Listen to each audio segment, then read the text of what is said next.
The man who killed 4 college students in Idaho will spend the rest of his life in prison. Bryan Kohberger said he was pleading guilty because he committed the crimes. But some family members of the 4 victims are outraged. They had no say over that plea deal. We didn't agree on anything. He only negotiated with the murderer of our children. That was the only person that he negotiated with. He basically said, your guys' input isn't needed. Do what's right. Do what you know. I mean, 4 people died in their sleep. You know, if we had 4 other people that weren't college students, this would be the death penalty. The National News Desk, Jenny Ryan, was in the courthouse in Boise, Idaho. In a packed Boise courtroom, Bryan Kohberger admitting to killing 4 University of Idaho students in the early morning hours of November 13, 2022.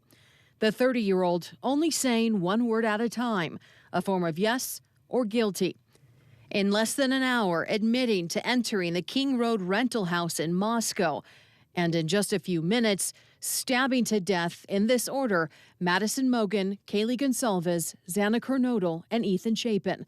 Autopsies show he used a knife, and some of them tried to fend him off. Kohberger becoming the main suspect through an investigation, combing through cell phone records, putting him near the house dozens of times before and after the crime. We don't know exactly what he did, but it returned to that area. It's about 9 o'clock in the morning. He was there for about 10 minutes and then returned to his Pullman residence. About 9:30, that he took a selfie of himself on his phone in what appears to be the bathroom of his Pullman apartment with a thumbs up. Security footage showing his white Hyundai Elantra without a front license plate from Pennsylvania circling the neighborhood. After the killings, he registered the car in Washington, adding a front plate, and disassembled the inside for cleaning. They were spotless.